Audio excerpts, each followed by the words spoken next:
আসসালামু আলাইকুম। সবাই ভালো আছেন? আলহামদুলিল্লাহ। আমাদের আয়োজনের এবার 13তম ক্রিকেট বোর্ডের টুর্নামেন্ট। বিজয়ের মাসে সকল প্রথমে আমি বিজয়ে 71-এ আমাদের শহীদদের প্রতি সম্মান জানাচ্ছি এবং 24-এর আমাদের যে আন্দোলনে শহীদদের প্রতি আন্তরিক সম্মান জানাচ্ছি এবং সেই অবদানের কারণে আজকে আসলে আমরা অনেক ক্ষেত্রে আমরা অ্যাডভান্স হয়ে গেছি। কিভাবে সেটা আমি বলছি, তবে বলে নেওয়ার প্রয়োজন যে এবছর আমার জন্য খুব স্পেশাল। সবকিছু আমার কাছে খুব আনন্দের মনে হচ্ছে।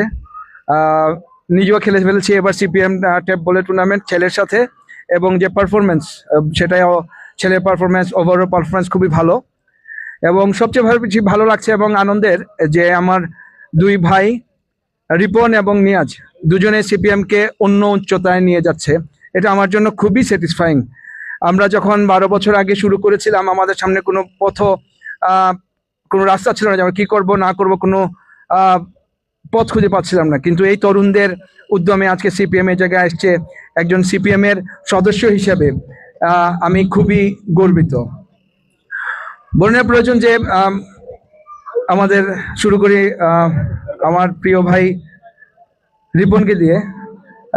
রিপন কার্যনির্বাহী কমিটির ডিএসএ কার্যনির্বাহী কমিটির সদস্য হওয়ার পর জেলা কাউন্সিলর হিসেবে বিসিবির কাউন্সিলর মনোনীত হয়েছে। তো সে মনোনীত হওয়ার পরে একটা মজার কথা বলি যে আমি সবসময় তার সাথে কথা বলি, সে কি করছে না করছে সে আগ্রহের সাথে আমাকে বলে। তার চেয়ে 10 গুণ আগ্রহ নিয়ে আমি শুনি। যখন শুনি সে বলে আমাকে যে বুলবুলেশা খালকে মাতুইছে, তো ও ইয়ার লগে মাতুইছে, বোর্ড ডিরেক্টর লগে মাতছেন ভাই, ওটা ওই যাব মাটিয়াই ওর এই ওর সেই ওর। তো আমি খুব আগ্রহে তার কথা শুনি। আমি চিন্তা করি যে আমরা এখন কোন লেভেলে চলে গিয়েছি। আমি 9 বছর সিপিএম প্রেসিডেন্ট ছিলাম, কিন্তু তখন বোর্ড ডিরেক্টর আর বোর্ড প্রেসিডেন্ট দূরে থাক, কাউন্সিলর কে ছিল সেটাও আমি জানতাম না। আমার মনে হয় যে রিপনের জন্য একটা বিরাট হাততালি দরকার।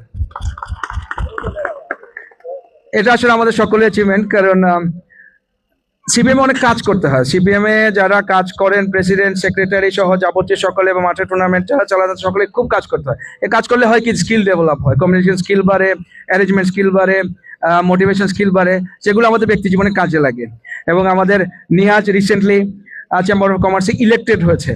আমরা নিয়াজকে চিনি, সে একজন ডেডিকেটেড ক্রিকেট লাভার এবং টিম ম্যানেজার।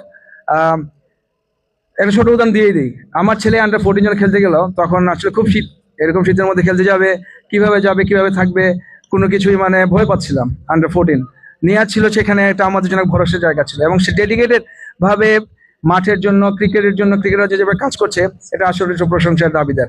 আমি তার সার্বিক সাফল্য কামনা করি। তবে একটা জিনিস কি, এই সফলতার সাথে সাথে আমাদের এটাও ভাবতে হবে যে আজকে আমরা যে জায়গায় আছি, কালকে হয়তো সেই জায়গায় থাকবো না। এটা আমাদের জন্য খুব ইম্পর্টেন্ট যে আমাদের লিডারশিপ বিল্ড আপ করা। আজকে যেভাবে সিপিএম চালাচ্ছেন, যেভাবে অগ্রযাত্রা এগিয়ে দিয়ে যাচ্ছে, আপনাদের যারা লিডার রয়েছেন তাদের অবশ্যই নেক্সট লিডারদেরকে, যারা সিপিএম চালিয়ে যাবেন, তাদেরকে গড়ে তুলতে হবে। কারণ এটা খুব স্বাভাবিক। আমি আমার ক্ষেত্রে ব্যস্ত হয়ে গিয়েছি, রুমেল ইংল্যান্ড চলে গিয়েছে, রাজু, শুয়েব, যারা আমাদের প্রিয় ভাইয়েরা, তারা সকলে আজকে বাইরে, কালকে আপনারাও থাকবেন না। It's very important for you to build the leadership. এবং কাজের মাধ্যমে লিডারশিপ আসবে। আপনারা যারা সামনে বসে আছেন, আমার প্রিয় ক্রিকেটাররা, যারা সিপিএমকে ভালোবাসেন, সিপিএমকে অন্তরে ধারণ করেন, আপনার মধ্যে থেকে পরবর্তী লিডাররা বেরিয়ে আসবে, যারা সিপিএমকে অগ্রযাত্রা থেকে আরো অনেক দূরে নিয়ে যাবে। সেক্ষেত্রে আমি বলবো যে এটা আপনার জন্য খুবই ভেরি গুড অপরচুনিটি, যে আপনাদের স্কিল ডেভেলপ করা, নিজেদেরকে অ্যাপ্লাই করা, নিজেদের ক্রিয়েটিভিটি শো করা। CPM could be a very good platform for you. তাই মনে করি যে সিপিএম অগ্রযাত্রা অব্যাহত থাকুক, এবং আমরা উপভোগ করবো এই যে আজকের এই অনুষ্ঠান, এটা আমাদের জন্য খুবই কাঙ্ক্ষিত। আমরা যখন এই ধরনের অনুষ্ঠানে আসি, সিপিএম এর অগ্রযাত্রায় দেখি সকলের সম্মিলিত প্রচেষ্টা, নিউ এন্ড নাইস আইডিয়া, এবং সেটা সব প্রপার ইউটিলাইজেশন আমাদের জন্য খুবই স্যাটিসফাইং হয়। আমি আবারও সকলের সাহায্য সহযোগিতা কামনা করবো, কারণ আমাদের এটা এই নেক্সট টুর্নামেন্টে খুব শর্ট পিরিয়ডের মধ্যে করতে হবে, কারণ ন্যাশনাল ইলেকশন সামনে। তো সকলেই যার যার ক্ষেত্র থেকে সাহায্য সহযোগিতা করবেন, যেন আমরা ইভেন্টটা হিট করতে পারি। 2013 থেকে এখন পর্যন্ত যুদ্ধ, খরা, অসুখ বিসুখ, করোনা যাই আসুক না কেন, আমরা কিন্তু আমাদের টার্গেট হিট করেছি, এবং ইনশাল্লাহ সকলের প্রচেষ্টায় আমরা আমাদের নেক্সট ইভেন্টও আমরা হিট করব। সকলকে ধন্যবাদ।